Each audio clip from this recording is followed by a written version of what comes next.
Southern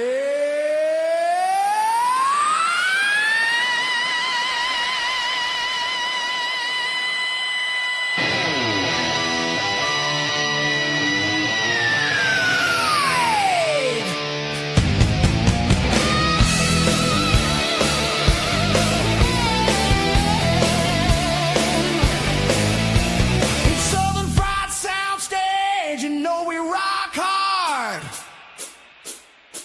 Baby, out here, that's the only way. Bring it on the good times.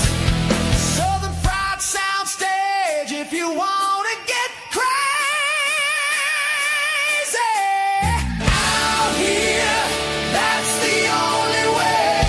Bring it on the good times. All the good times. Southern Fried Soundstage. Southern Fried Soundstage. Southern Fried Soundstage. Southern Fried Southern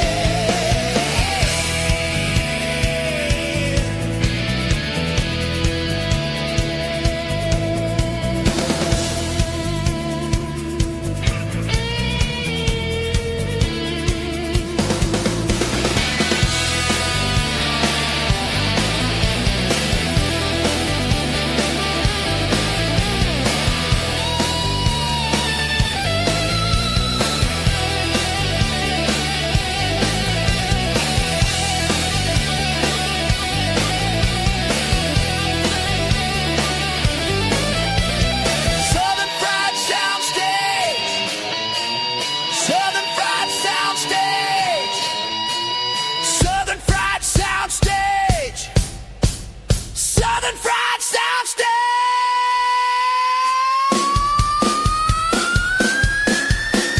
Southern Fried Soundstage. Southern Fried Soundstage. Southern Fried Soundstage. Southern Fried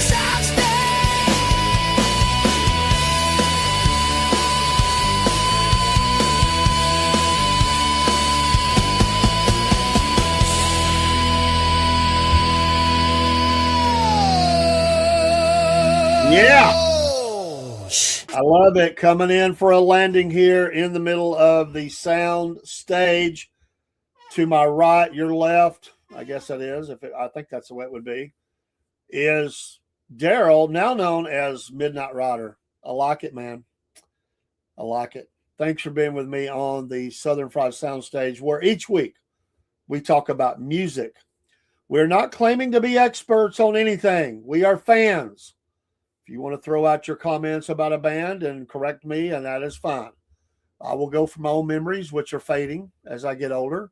But I love music. Remember, each week we do Dave's 3 albums, real albums from Dave's vault, things that I've collected over time. There is a story to each one, usually.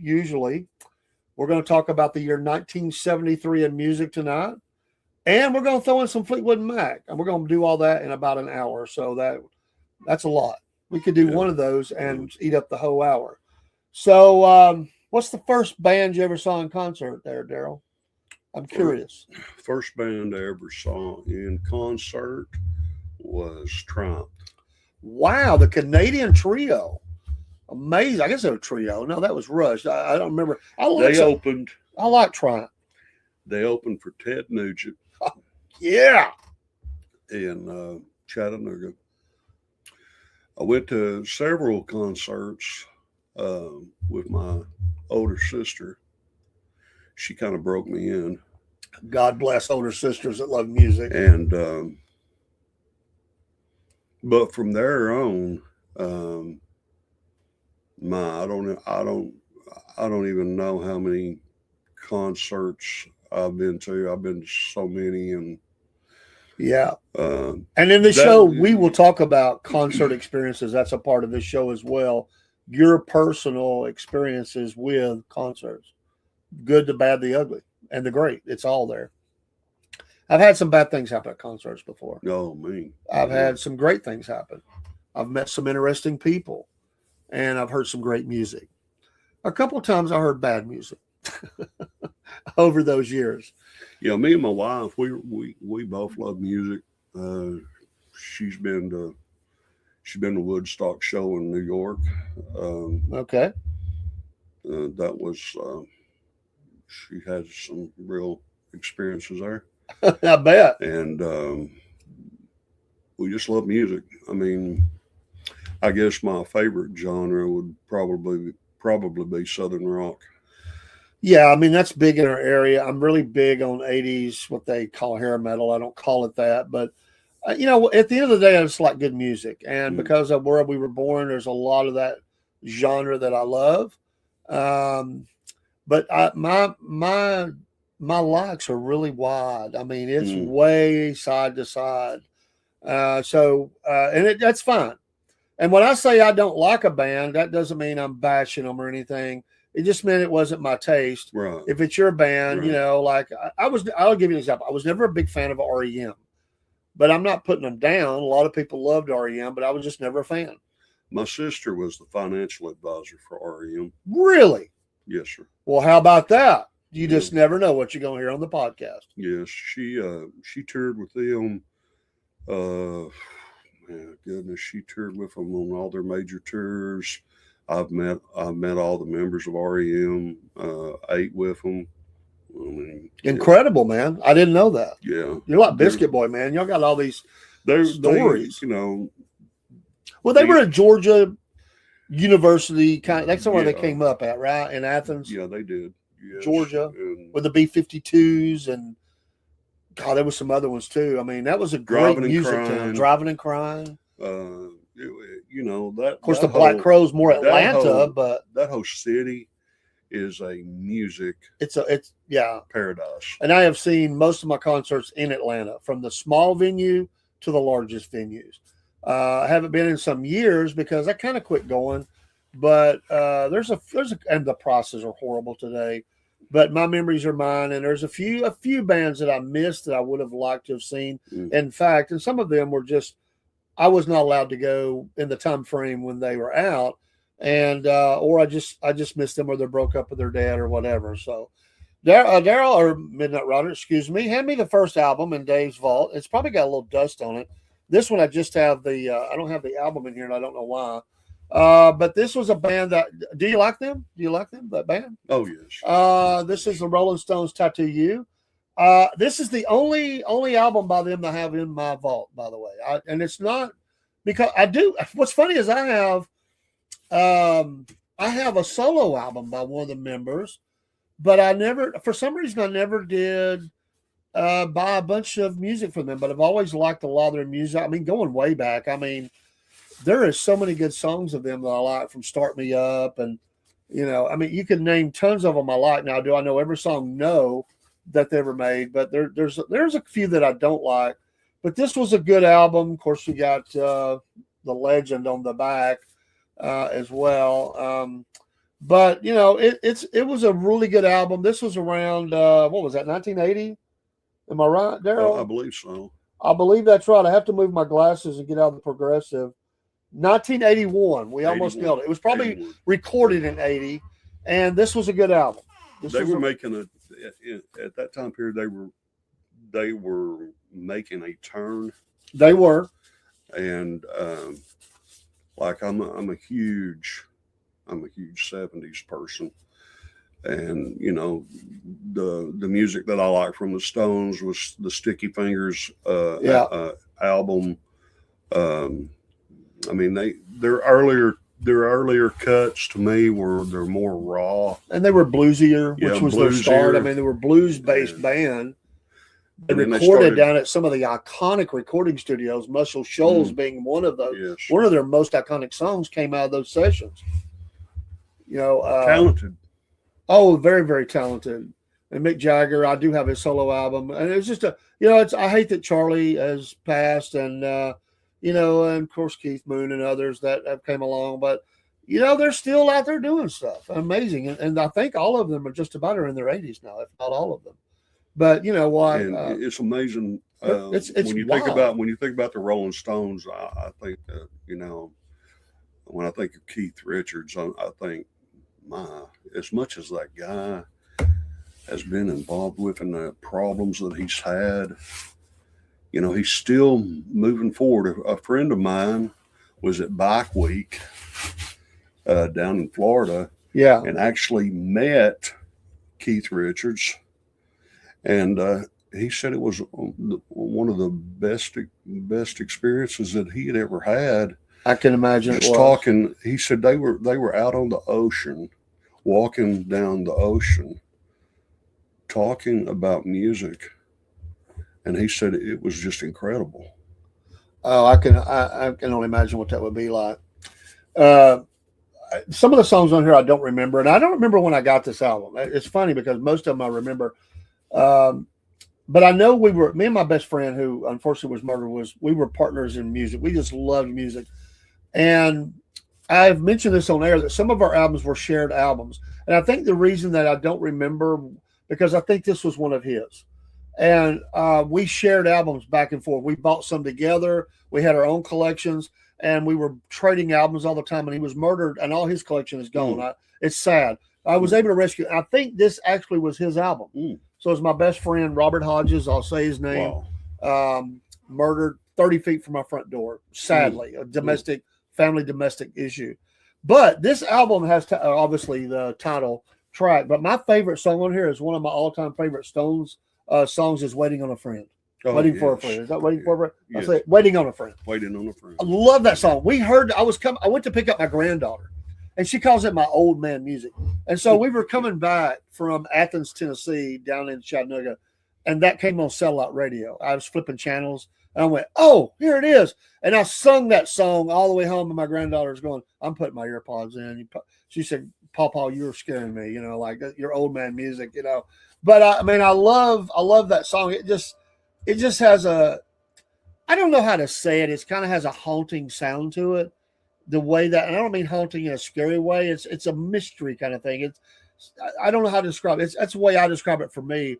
Is sometimes just the sound of a song just pulls me in, and that song has it's like you're waiting on a friend. I mean, it's about that, but the music itself sounds like that. It's like you're hanging out, and I guess I say haunting because it reminds me what I don't have anymore. I have a lot of great friends like Midnight Rider here. But my best friend in the world, like my brother, growing up, because I didn't have a brother till way later in life, it reminds me of our time together, and it's haunting to me because I'm waiting on a friend that is never going to walk through the door again in this life.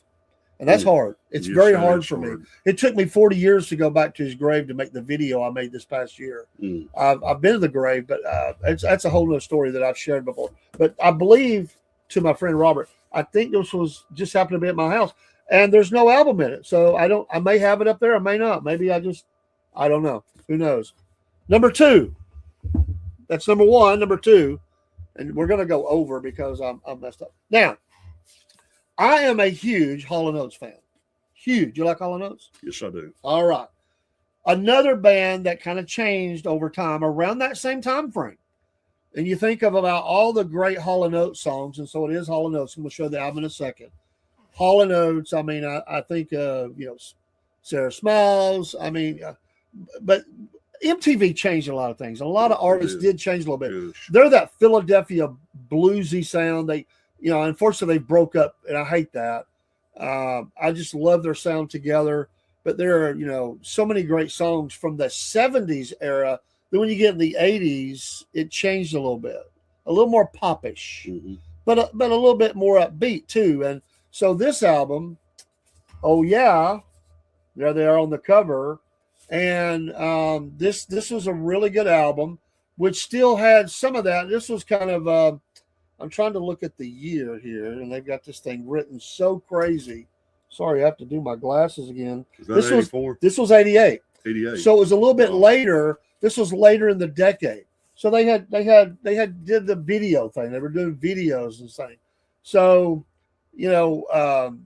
whether any of the songs on this, I was a big Hall & Oates fan. I had most of the Hall & Oates stuff I had was on cassette tape back in the day, maybe one CD, but I have the album Out of Time. And that's really when things started changing. Out of Time, that album, it was more pop sounding, and they got away from the more live feel bluesy stuff that they did early on. You know, they were doing things like Man Eater, and which is a great song. I like Man Eater. You know, oh my God, I'm going blank. But Kiss is on. Kiss was the one. Kiss Yeah. on the list. That was one of them I was thinking of. Private Eye. I mean, you could keep going. All those great '80s songs, but they were much different than the stuff they did in the '70s, early '70s. So a lot of bands went through that metamorphosis. And the '70s, it's definitive '70s sound, definitive '80s, and there was some bridges there. So I was a big fan. So that's one of the albums I have, Hall & Oates. Your favorite Hall & Oates song? It'd be hard for me to say, man. I just like I said, I just love Sarah Small. I mean, That's a hard one to beat. I mean, it's such a great song. Wow, we're gonna spotlight Hall & Oates and do them in a future show soon. You know, there were several groups like America. They had tremendous harmony. Then you had Seals and Croft, which was love them. Excellent harmony. Yes. And then right in there comes Hall & Oates. Yeah. And they take it to me, I felt like they took it to a different level. They were just so good together. Yes. And I forgot to say, I never saw the Stones live in concert. I did see Hall & Oates at the Roundhouse for that Out of Time album, and Till Tuesday opened up for them. Great show, by the way. Great show. One of my all-time favorite shows was that show, because I grew up. Man, that's the songs of my youth, Hall & Oates, and I love that. All right, legendary status on the third one. I never have an idea what I'm going to pick when it comes in. I don't even think I have to ask if you're a fan of this band. It's hard not to be. This is number 4 in the repertoire, and you don't even have to see a name; you just have to see the album cover, right? That's all you need. That's all. And this was their heyday. Some would say best album all time. Some, if they don't say that, they would say best song of all time from this group. Yes. Yes. Right? I would have to say yes. It gets up there. So I like to show the inside, and I didn't show that on the other one. While you're talking, I forgot to pull that out, because I like to show the inserts as well. Some of them have great inserts, some of them not so good. This is dusty. It's been up in storage. On the inside, we have another picture, and I love it when they put the lyrics to the songs on the back. And then you have that. Mm-hmm. That's big to me. I like when they have the lyrics a little bit about the song. So you have all that. Was Hall & Oates. And then we're going to show the Zeppelin stuff here in a second. What was you saying, Darrell? Well, you were talking about, there's a lot of controversy about what is the best Zeppelin album. Some people will say House of the Holy. Yeah. Some will say... to me, this is their best album. I believe it, and I really do. And I don't know how anybody could say differently, although there is great hits on 1, 2, and 3 and some after. But how do you not make this album the best when you have Black Dog kicking off the album, Rock and Roll? You can stop right there, and you just two of the greatest songs that have. How many guitarists have been influenced by those two songs, and other instrument players as well, but especially the work of Jimmy Page just on those two songs? Every guitarist that you see that comes from that era always plays those riffs when they're talking. They'll say that those riffs influenced them in their guitar playing their whole career. But then you got the Battle of Evermore, and I'm going to skip the song. Misty Mountain Hop, 4 Sticks, Going to California When the Levee Breaks. How do you top that? And I ain't even named the best one, what many would say the best. Brusky Bear, they're from Montgomery County, PA. Philly Burbs. John Oates went to North Penn High School, which is near my parents' house, and Darrell Hall went to Owen J. Roberts High School. And I'm assuming you're a fan, my friend, talking about Hall & Oates. So sorry I missed your if I get my mouse to work right. Thank you, Broski, for that Yes. I love the Info. I love the background stuff when they start talking about. And my mouse is not wanting to do right. It's okay. I'll get it in a minute. But so we say, I think we're both to us, this best album Zeppelin put out. I have no problem with saying that. When you have those songs plus right there on side one, Stairway to Heaven. Now, it is my understanding, and I may be dead wrong, they used to get a little ticked about people saying that because they don't think that's the iconic Zeppelin. I'm talking about Led Zeppelin members themselves. Yeah, no. They always said that a lot of fans missed the mark when they say that. I don't like it when bands do that to their listeners because, number one, it's you created the art. If it's going to hit you different than it hits everybody else. And if I remember right, it's what is the song they always say is they believe is the iconic Zeppelin song. It is a legendary song. What is it? My gosh, it's like a long song. It's like 8 minutes long. You know what I'm talking about? And I can't. Yeah. I'm like Scooter. I can't think of what I was going to say. But Plant has said this a lot. Like, if you think "Stairway to Heaven" is our best song, you've missed it. Well, come on, we'll be the judge of that. "Stairway to Heaven" hits all the marks. And this album, they're Kashmir. Yeah. Robert Plant especially believes that Kashmir was the quintessential Zeppelin song. He's the one who created all of them, him and the band. I mean, I love the band. I mean, and thank you, Broski. That's true. Kashmir, yeah. Yes, thank you for that. But even they themselves, in this album, they put the "Stairway to Heaven" lyrics on the one side of the insert. So what were they promoting? They weren't promoting the other songs. They put that one. That's what they kicked off with right there. That's what they wanted, there's just so much. There's so much to talk.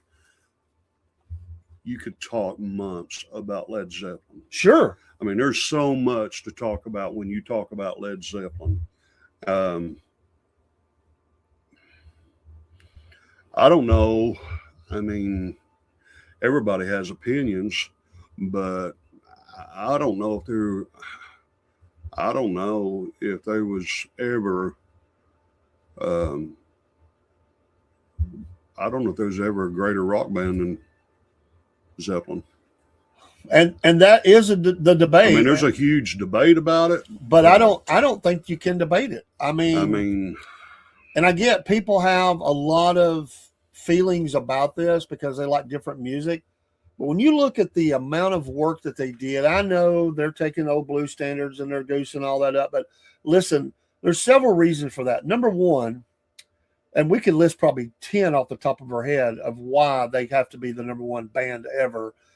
Number one, it is arguable because a lot of people think of Ginger Baker, but I think the best drummer ever. I think his ability to change time and everything that he brought to that band, he's right there. If you want to argue the point, Neil Peart and Ginger Baker, fine, but he is the best of the best. You have that.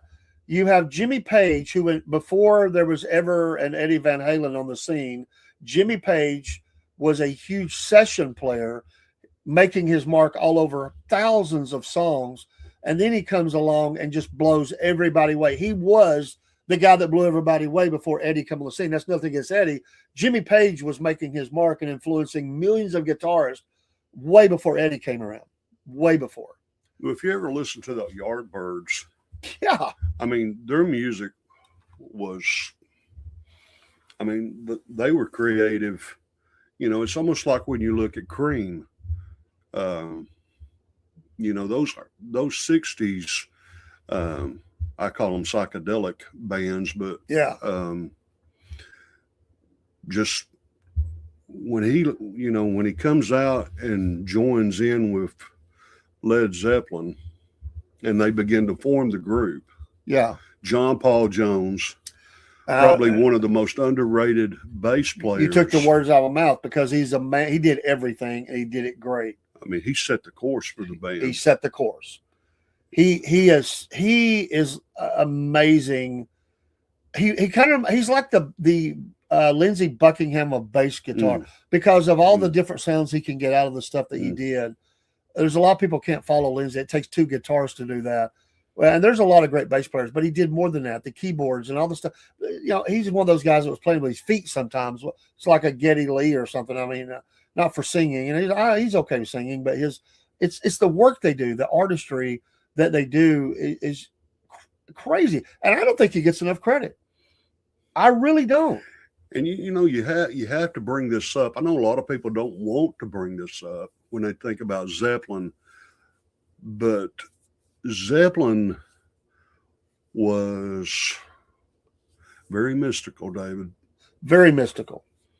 You know, and they had a sound, and the way Robert Plant would be the stage man, it was just like everything was just so, when you saw him in concert, it was just like so mystical and so profound, I guess is the word. You know, when I first heard Zeppelin at a very young age, I didn't know what to think of it.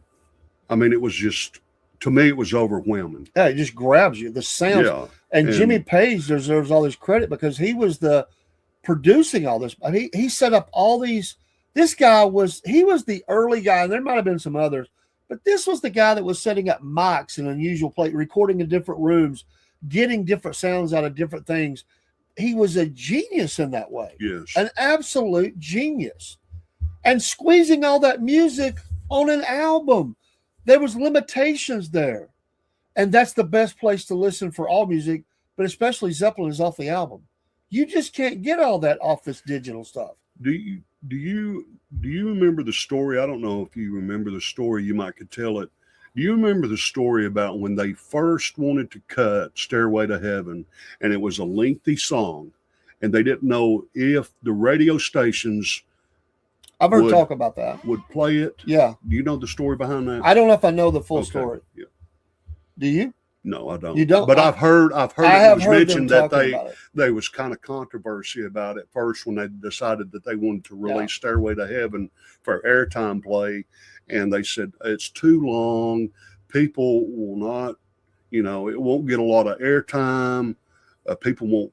Well, this was recorded in a time. If you went 3 minutes, you went too long on a song. Right. I mean, they didn't even they wanted 2 minutes or something, or 2 minutes, about two and a half. That's about where they wanted songs because they wanted to get the commercials in. So where does the song rank as in the, what? It's got to be what, in the top 5 of the all-time songs? A lot of people say it's number 1, and there's people that argue against that. I don't. You can argue other songs, and I have no problem with that because everybody has favorites. But there's a lot of cases to be made as the number 1 song. You went back to this mystical. There's something about that song that just messes with people. It's a mystery. It's mystical. It has this haunting. I'm going to go back to that word. Is the way it starts out with the guitar work early in that song, and then that song builds as it builds. And the guitar and the backbeat and Robert Plant's voice all blending together as it builds. It takes you on a journey, man, which music does. But it takes you on a journey that has so many different off-ramps, man. Every time I hear, I've never gotten tired of hearing Stairway to Heaven. When it comes on the radio, it's up. I mean, it's just one of those songs you're like, I'm not going to miss this. I'm going to hear this all the way through. I want to say that I first heard Stairway to Heaven when I want to say that I was 12, maybe 13, when I first heard Stairway to Heaven. Yeah. Now, you got to understand, I was raised in a Christian home. Me too. My dad was a preacher. And the first time that I heard that, one of my friends from junior high school had the album. I couldn't have the album. Yeah. I couldn't have that. I couldn't either. I had to hear it, and I heard it at Mark Ferguson's home. No, Mark. Yeah. Yeah. And we had a little band called Union Pacific. It was Robert Smith, Mike Williams, and Mark Ferguson and me. We were called Union Pacific. Cool. He lived over here. What'd you play? I sang. You sang, okay. I sang. Mark played guitar, rhythm guitar. No, Mark played lead guitar. Robert Smith played rhythm guitar. And we had a drummer. We didn't have a bass player. We had a drummer, Mike Williams. And we practiced over there in Dallendale in Mark's garage. And he pulled out that Zeppelin. Well, now you got to understand now. And it rocked your world. Well, listen, you know that part where it says, yes, there are two paths you can go by in the long run, but there's still time to change the road you're on. Mm-hmm. Okay. When I first heard that at 12, 13 years old and being raised in a Christian home, I just had this, I can't even explain it to you. I mean, I just had this feeling fall over me. Yeah. Like, what am I listening to? You know, because I've never been subject to it. Now, they had been, you know, of course, they were all big into, We all had that. Mark was big into Rush. Yeah. Mike was big into Kiss. I mean, you've got all these things going on, you know, and you're trying to figure out, man, it's all good. Yeah. You know, at that time in my life, it was like, wow, I want to hear that again. And that's the kind of like Zeppelin was to me. It was like, man, once I heard it, I was like, man, I want to hear that again. And then I want to go get the album, but, you know, I've got to hide it at the house. I didn't buy this album. This is not a first run or anything like that. This came out in what, 74? Am I right on that? Somewhere around there, 73, 74? So. Yeah. I bought this in the 80s. Wow. I was and I was married in 86, so probably around 88, 87, 88. Me and my wife went out to, you know, where Anchors is. Yes. I love Anchors Hoagie. And Over in Brainerd? Yeah. Yeah. Remember that record shop that used to be right beside there? Was that Cats? I don't think it was Cats. It could have been, because there was a Cats out there. It could have been, but I don't. I know the record store that you're talking about. I was thinking Cats was up the street. Down, yeah, up the closer street. to like Bennigan. I really don't. This was called like the record store or something. I don't even remember. But and Turtles was East Ridge and all that. But I went in after we ate there, and I was flipping through albums. That's what you did. And this came up, and I was like, okay, this is it. I'm buying. This is the album I'm buying tonight. And me and my wife bought that together. It's got this killer fold out, you know, and it, talk about the little mystery, you know. And I mean, look at there's all kinds of things in that picture. Then you got the background, you know. I mean, wow. No, there on Twitch, I don't have a call-in option right now. We're developing that. We will get that opportunity. There's a way to do it. I just don't have it set up to do it. So apologize for that to our friend from Twitch. But anyway, we you know, it's hard to get to the next things, but and we're probably going to fail tonight and have to come back and do part 2 on this one. But I think it's worthy discussion. Do you think the Stairway to Heaven is the #1 rock song ever? And do you think this is this in your top 5?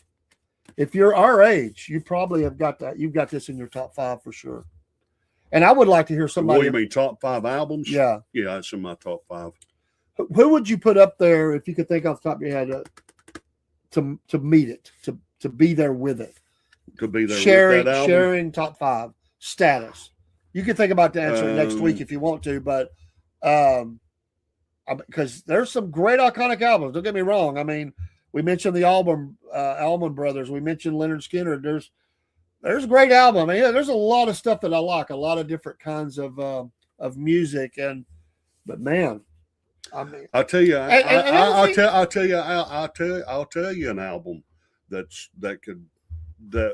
as far as people talking about great albums, I tell you an album that would give that a challenge.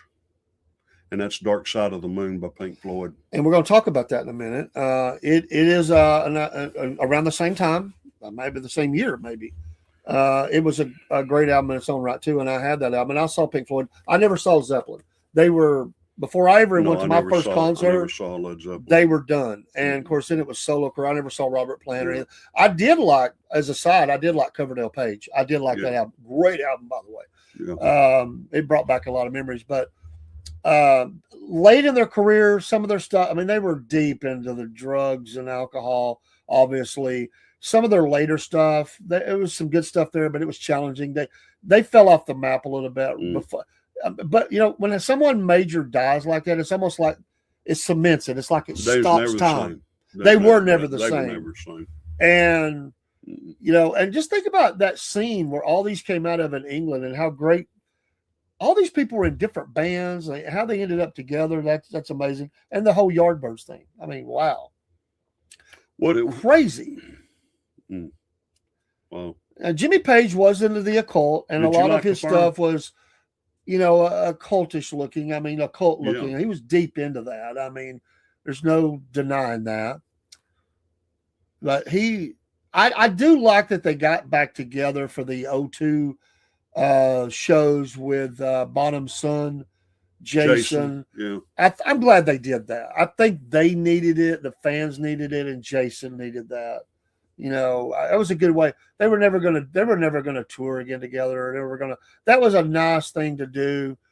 What was those, 2002, something like that? I mean, it's a long time ago, but I'm glad they did it. You know, a lot of people talk about Ann Wilson with them in the audience just killed it on Stairway to Heaven that one show of Heart. A lot of people are talking about. There's very few people that pull that song off. They were at the Kennedy Center. Kennedy Center, yeah, and they were paying tribute. And they're up there going, "Wow!" It was awesome. Yeah. And they were all there. I mean, obviously, except for I think Jason was even there with them. Was he? Did he make that show? I could be wrong. I don't know. But I know the three surviving members were there. And how often is it you can talk about a band that there's nobody else? That's it. There were four. That's it. And no more. Yeah. When Bonham died, they said, that's it. We can never go on. And they did different things and can still make music, but they're like, no way. So that's very few times you'll hear about that happening. There's usually always band members coming in and out. They were four, and then when it was over, it was over. What did you think about the music of the Firm? I'm a fan. I like the Firm. Yeah. You like the Firm? I wouldn't say that I like everything they do, but I did like the Firm. I like some of the stuff that Robert Plant's done with Alison Krauss. Oh, yes. I'm a big fan of that. Yeah. So we took a long time with the 3 albums, but man, it's hard not to when you got that going on. So we might have to put this. And there's so much more we could have said about the Rolling Stones. We could have. We kind of skimmed over that pretty hard and just moved on. So I get it. But and I'm probably going to have to save the artist spotlight to the end, and we're going to hit it. We'll start it and we'll finish it next week. It's going to have to be 2 parts on this one because it's too good. But we did want to spotlight 1973, and we were looking at some of the albums, and we're just going to go down and mention the albums, and we can say whether we are a fan or not, and if we had the album or not. Some of these groups I didn't, but I might have liked their music. In 1973, some of the top albums, beginning of the year and ending the year, or how they came out. The Moody Blues was big around that time. I did not have this album. Did you have any Moody Blues? No, I'm not really a Moody Blues. I wasn't either. I did like some of Carly Simon's music, but I don't think I ever had an album of hers. No. And I didn't have No Secrets, which came out in 73. War, I did like a couple of their songs they played on the radio.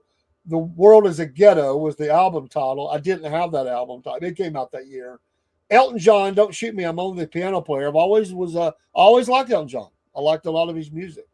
And so I was a big fan early on at Elton's. I don't remember. I didn't have this album. I don't believe I did have his box set.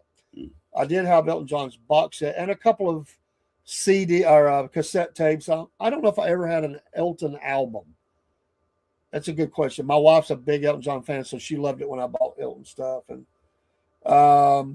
I don't even. These are dueling banjos. I didn't know those people.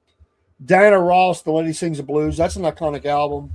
I'm not a huge Diana Ross fan, but I like some things by her. Just a couple. How about Alice Cooper? $1 Billion Babies came out that year. That kind of solidified his. I loved Alice Cooper's early stuff. Yeah. Early stuff. He's still on tour. He's got a memoir coming out, and I want to read that memoir. I think it's going to be great. His story's pretty amazing, how he was coked out really bad. He was soon to die, and he found Jesus. And just an amazing story. Yeah. Of course, we mentioned Pink Floyd, The Dark Side of the Moon. That is, you're right, it's able to be up there with the best of the best of the best. Yeah. That's a, you know, a lot of albums are almost, you know, conceptual. Theirs are very much like that. And it's one of those albums you put on Zeppelin 4s, like you don't pick and choose. You just put it on and let it roll. Yes. You really don't want to pick a song out there. It's one of those albums you just put it on and you let it go all the way through.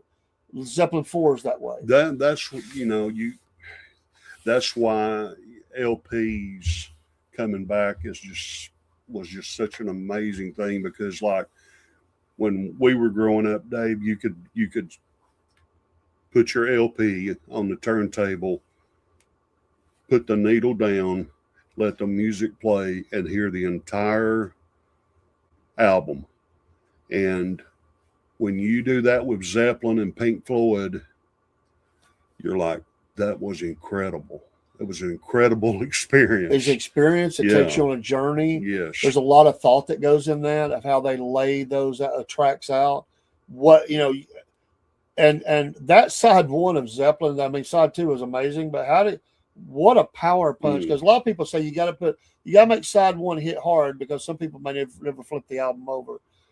But man, Black Dog and all that, closing out side one with Stairway, I mean, good grief. I'm telling you, that side A of that album, there may never be another greater. I don't know if the setup, I mean, I don't know if I've heard a better setup on an album than that one.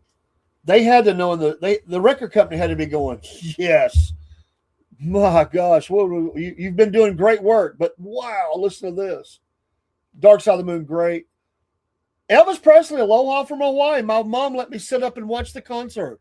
My mom was a huge Elvis fan, and my dad, Dad had to give his approval because it was a school night.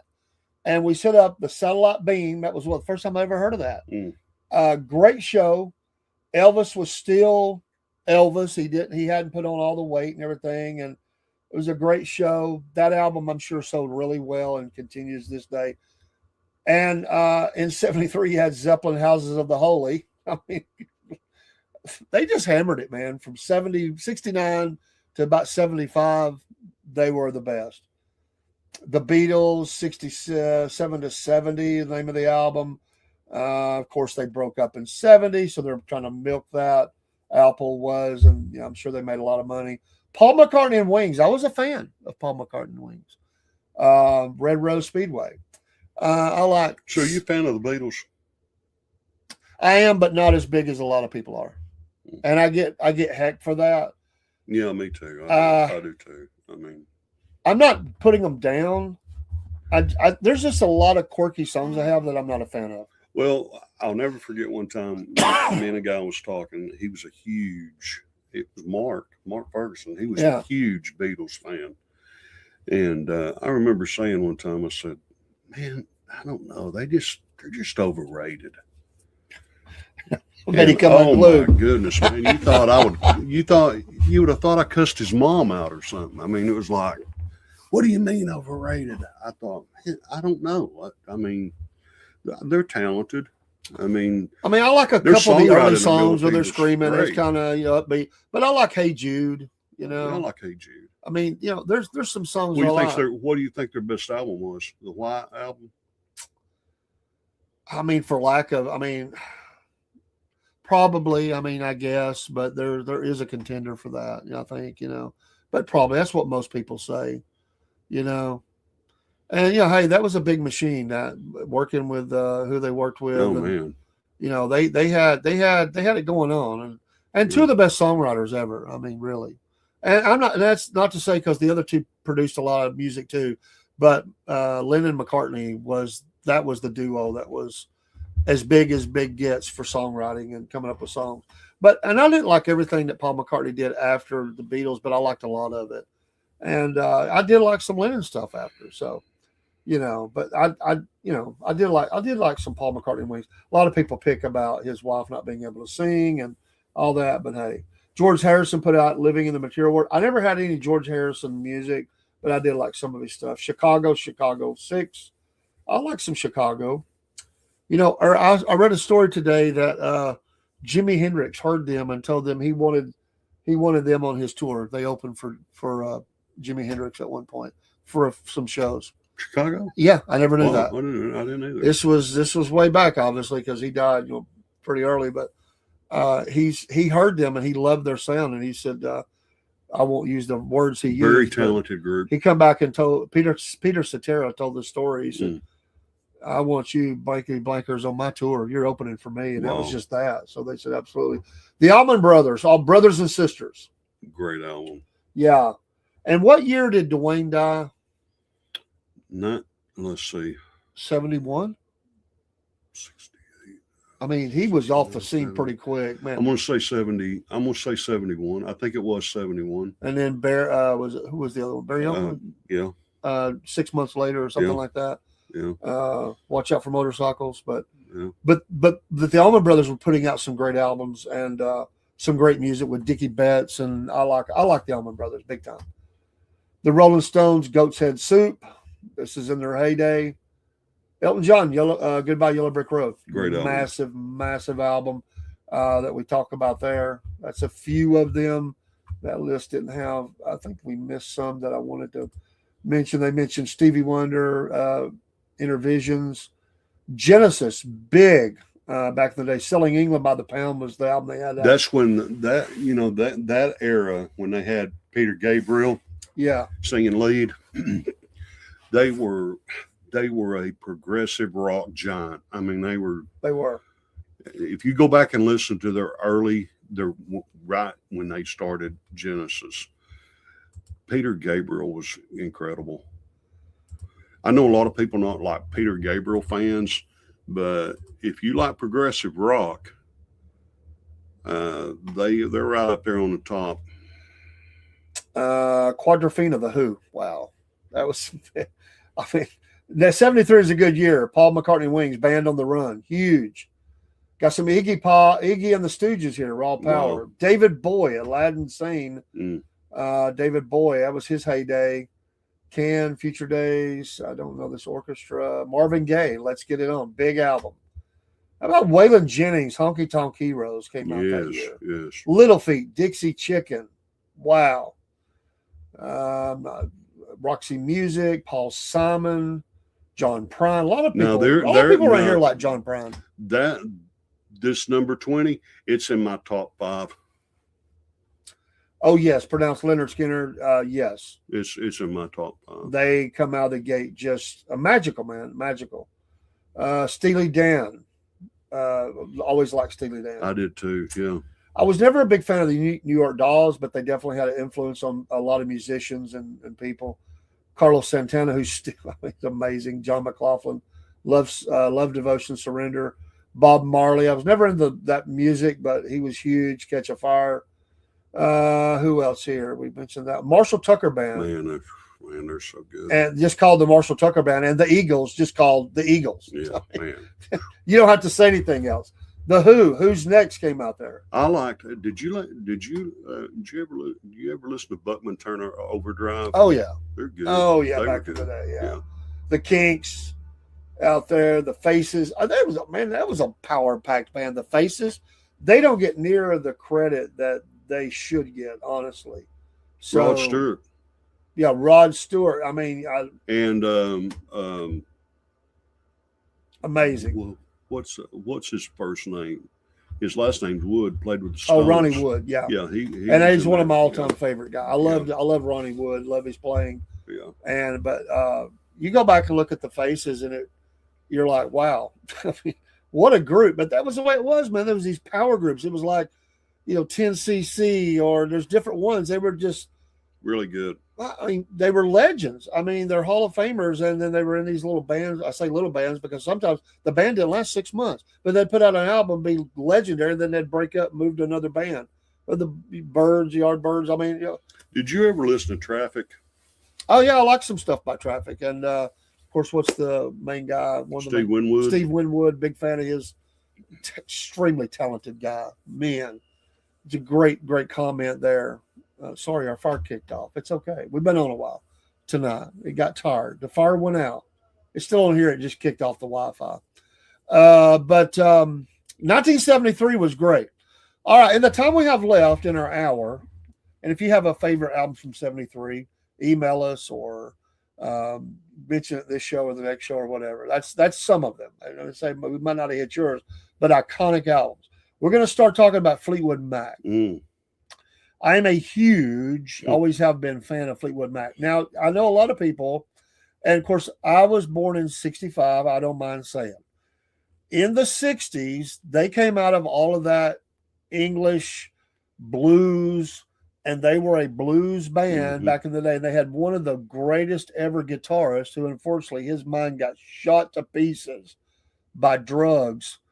One of the most legendary guitarists who was up there. He was as big as anybody out there, Peter Green. And, of course, McVie and then Mick. I've went back and I bought a lot of most of that stuff. Their early stuff. Their early blues stuff. You know?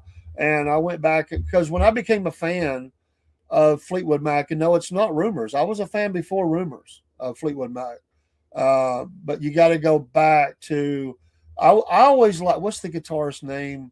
I mean, I like a lot of that stuff. I mean, they came to America, and Jeremy Spencer and some of those guitar players that he had, the slide guitar.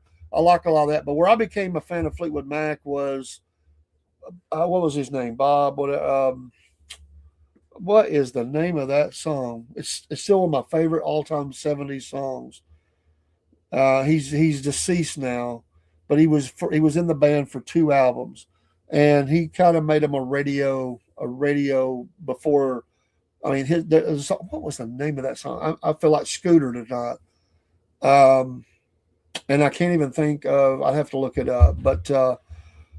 That's when I became, because they were on the radio and we were big and listening to radio and going and buying albums and stuff. And I just cannot believe, and I'll go back and get this. But when you go all the way back, Hypnotize was one of them. Oh my goodness. When you go back and you look at, what is the name of that song? I should have looked at albums. But I loved that he was kind of the bridge between the two worlds.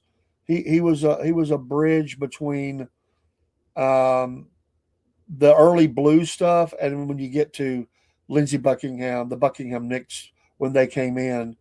And let me find it here.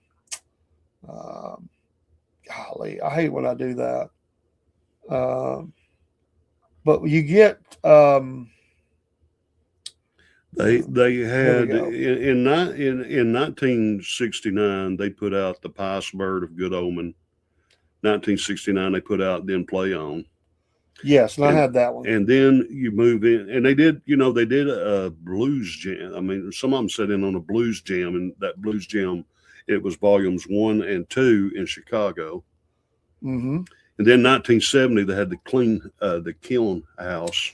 That was pretty legendary, and that was around the time. And then in 1971, they produced the original Fleetwood Mac.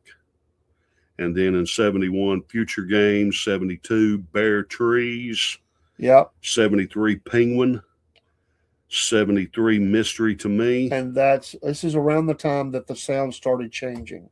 Was that when Peter was with them? He was already off the scene, I think, by that time. But you had other players that had came in and were a part of that. When you get around that time frame and go just a little bit further, because there's around that, right, because Buckingham Nicks came in 74, 75. Christine was already on the scene by that time. I'm going to look for the album, because I'm trying to find the one that I'm thinking of the most that really kind of pulled me in. And that's not the hold on.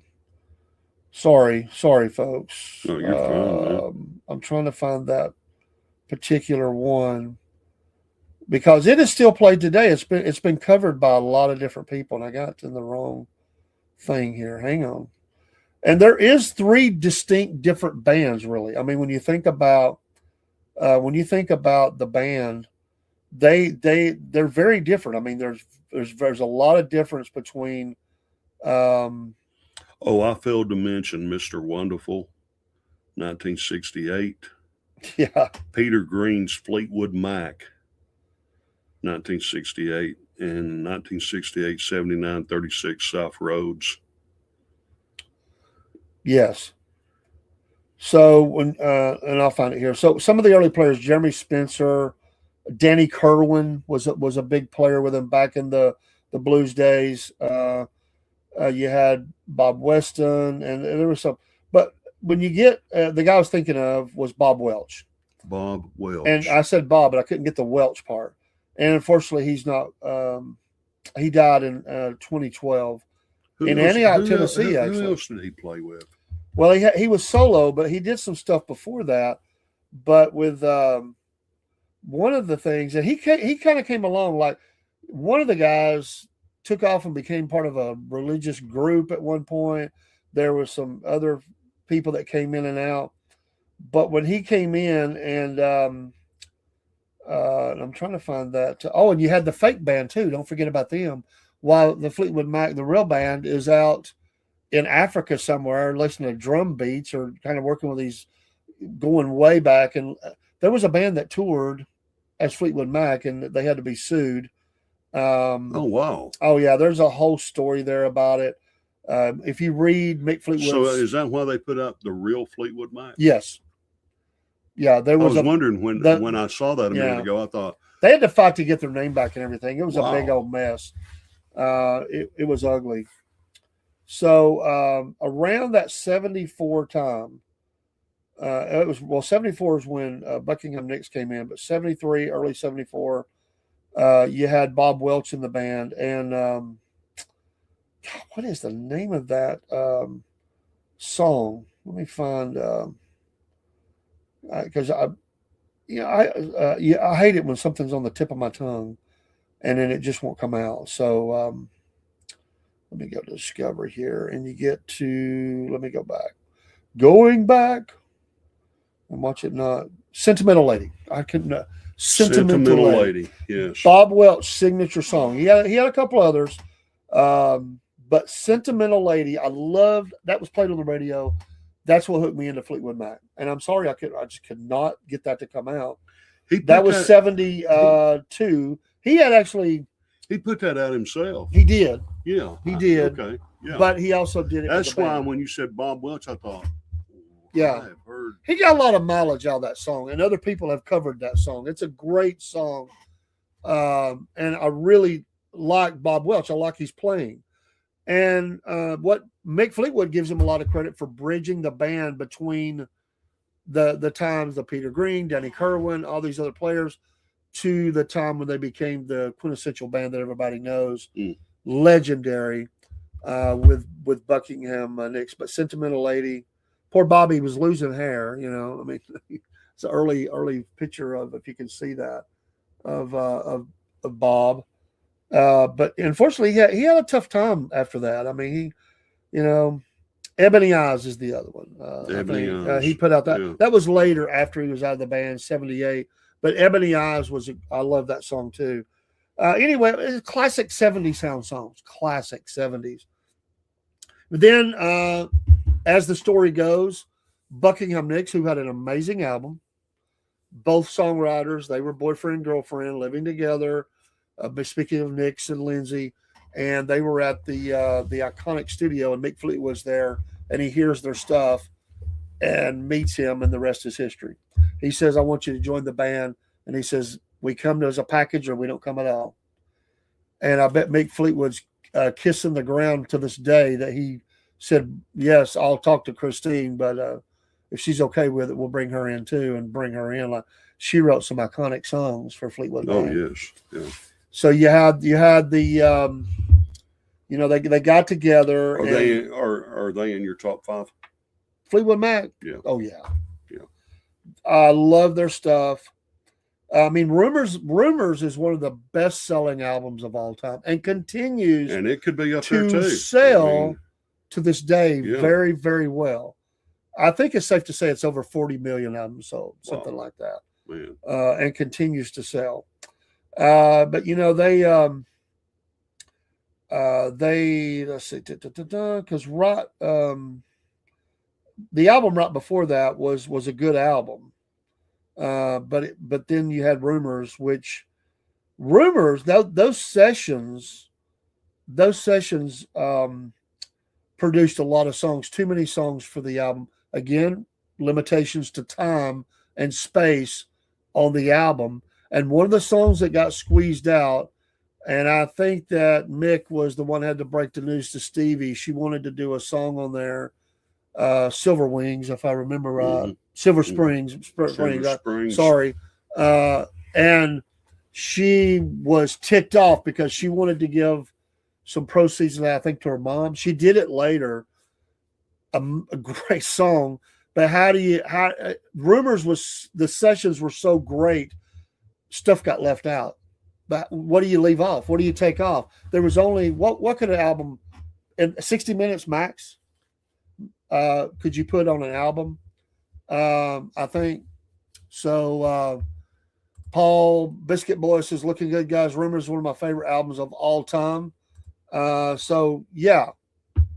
So we're going to leave you at that point so that I can go be a husband and a grandfather, and your wife's working. So, and I get some rest and stuff for work, and leave you hanging. We're going to come back next week. Don't know if Midnight Rider can join me. Maybe Biscuit Boy can next time too. And we're going to dive in and we're going to talk about that Rumors album and Tusk. I want to get into that time frame, and we're going to break that down because it is a top 5 album. Rumors is top 5.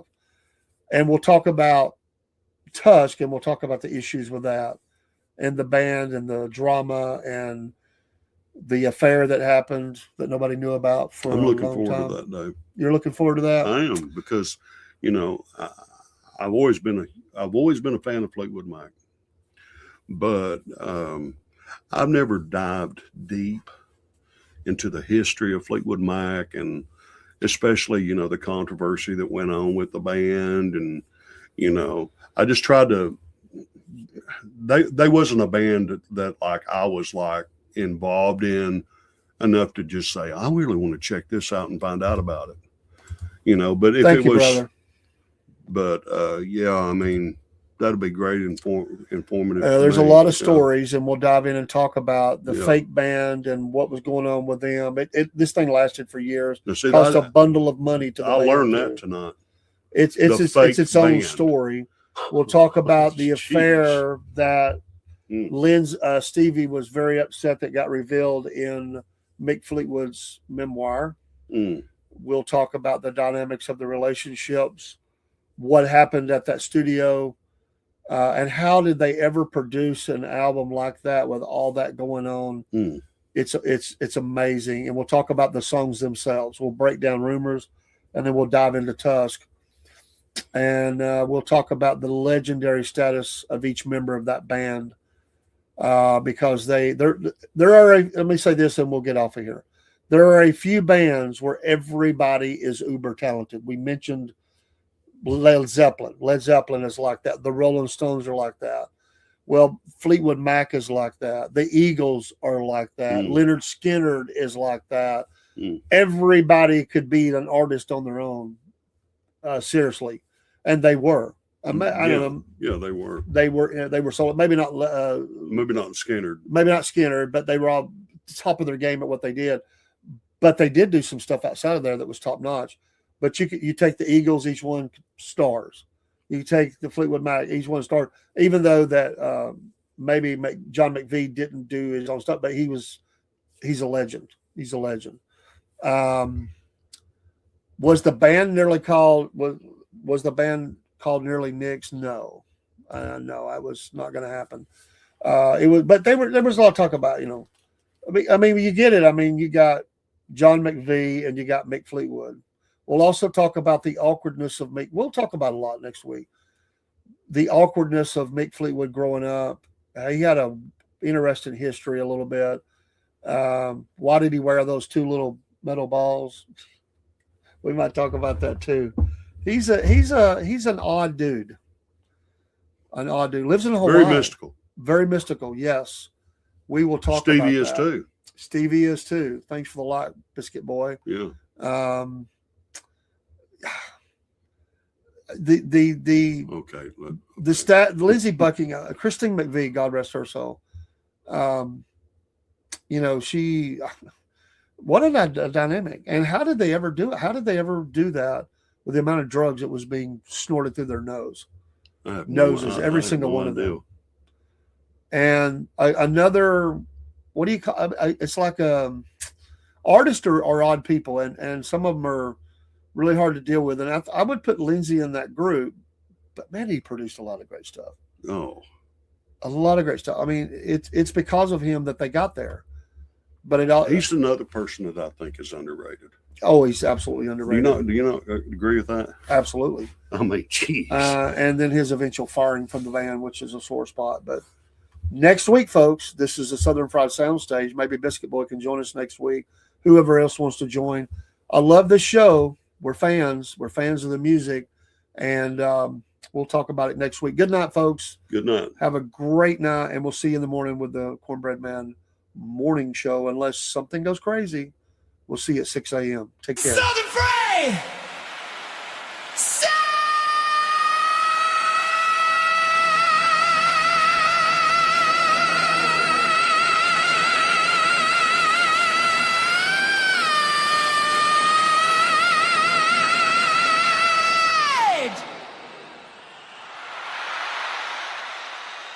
Live from the shed.